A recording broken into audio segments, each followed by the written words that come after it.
Urgente! Saiu o vídeo da audiência em que o ministro Alexandre de Moraes ameaça Mauro Cid com prisão preventiva, rescisão do acordo de delação e com investigações contra seu pai, sua esposa e sua filha. Tudo isso se Cid não dissesse o quê? O que Moraes queria escutar.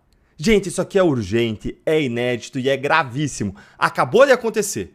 Depois das críticas pesadas que a gente fez ontem e hoje contra aquele sigilo dos vídeos dos depoimentos do Mauro Cid, contra a falta de transparência do Supremo, o ministro hoje voltou atrás. Ele recuou e os vídeos foram liberados, e o vídeo dele ameaçando o Mauro Cid é simplesmente assustador. Assiste aqui agora comigo, vou passar para vocês agorinha mesmo, e depois eu vou reagir a esse vídeo, te mostrando os 3 grandes problemas que tornam esse vídeo inacreditável. Olha aí comigo. Porque essa audiência foi convocada como mais uma tentativa de permitir ao colaborador que preste as informações verdadeiras. Já há o pedido da Polícia Federal, já há o parecer favorável da Procuradoria-Geral da República pela imediata decretação da prisão, do retorno à prisão do colaborador. Então, aqui é importante, e exatamente por isso, a fim de possibilitar uma reflexão maior do colaborador com seus advogados, para que esclareça omissões, contradições na sua colaboração, sob pena não só da decretação de prisão, como também da cessação da consequente rescisão da colaboração, e eventual rescisão englobará inclusive a continuidade das investigações e responsabilização do pai do investigado, de sua esposa e de sua filha maior. Eu gostaria de saber se o colaborador está plenamente ciente das consequências da manutenção dessas omissões e contradições. E aí, o que vocês acham? Que o colaborador entendeu o recado, cheio de eufemismos aí, mas entendeu ou não entendeu o recado? Qual que é o primeiro grande problema desse vídeo aí? Em primeiro lugar, depois dessa ameaça de Moraes, o Mauro Cid mudou de versão no seu acordo de delação premiada. Olha aqui comigo a manchete da Folha de São Paulo. Cid mudou de versão sobre trama em audiência na qual Moraes ameaçou prendê-lo. Antes, o Cid disse que uma reunião na casa do Braga Neto com militares era uma ocasião social para tirar fotos com Braga Neto e Bolsonaro. Depois da ameaça, ele disse que era uma reunião para discutir a conspiração golpista e encontrar um jeito de fazer as Forças Armadas aderirem e intervirem. Antes, o Cid havia dito que um pedido de militares para ele de R$100 mil era uma brincadeira, uma piada, para ajudar a levar pessoas para frente do QG do Exército. Depois da ameaça, ele vem e ele diz que, na verdade, os 100 mil eram para financiar o plano Punhal Verde e Amarelo e para neutralizar Moraes, Lula e Alckmin. Qual versão da delação é a verdadeira? A primeira, a espontânea, ou a segunda, debaixo de pressão e ameaça? Quais as provas de Moraes e da PGR para acreditar na segunda e não na primeira? Porque uma escolha tem que ser feita, e uma escolha foi feita. Mas a questão é, qual é o critério da escolha? Qual é a base da escolha?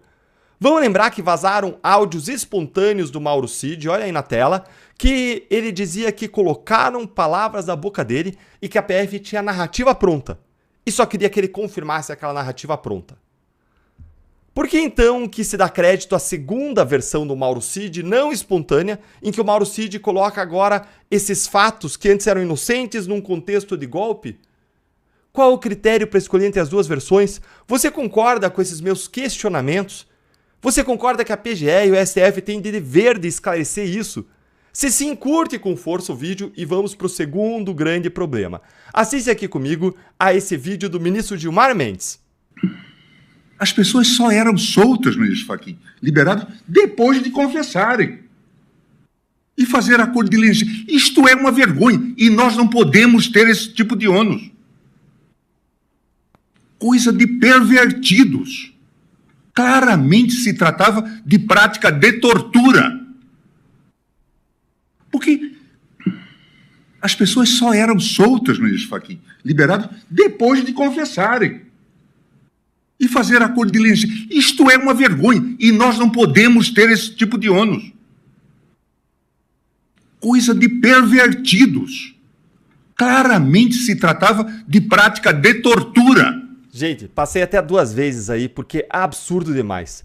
Um comportamento da Lava Jato 1000 vezes mais leve do que o do ministro Alexandre de Moraes foi descrito lá atrás pelo Gilmar Mendes durante toda a Lava Jato como prática de tortura.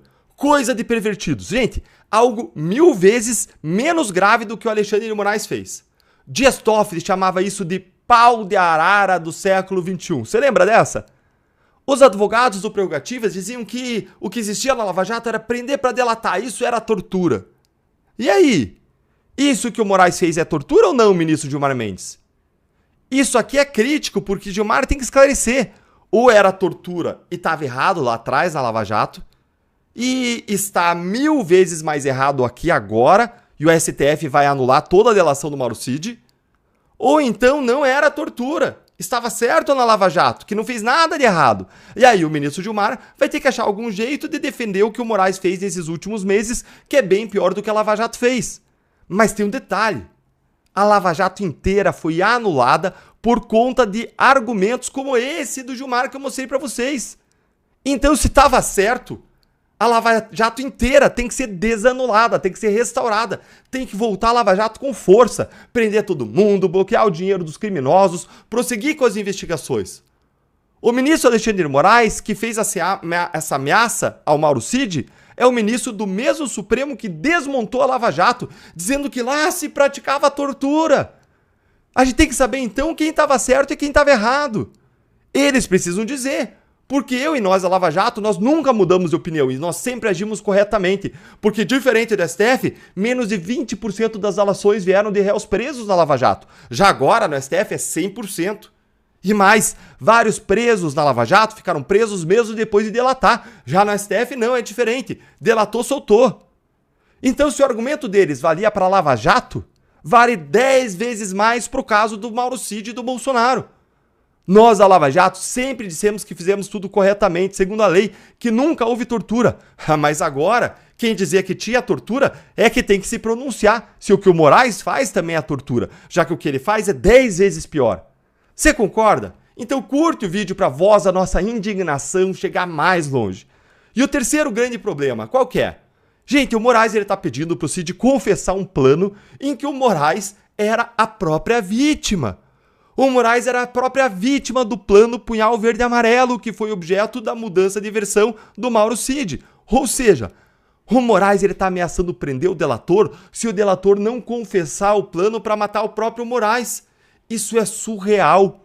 O impedimento, a suspeição do Moraes são mais do que claras. Isso reforça esse absurdo. É como o cara que foi roubado chegar no fórum, na hora do julgamento, ele pede licença para o juiz, diz sai aí do banco de juiz, senta na cadeira do juiz e dá a sentença.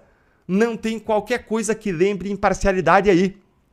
E aí eles anularam a Lava Jato, porque o Moro que era suspeito, que era parcial, né? Veja a hipocrisia deles. Você concorda comigo?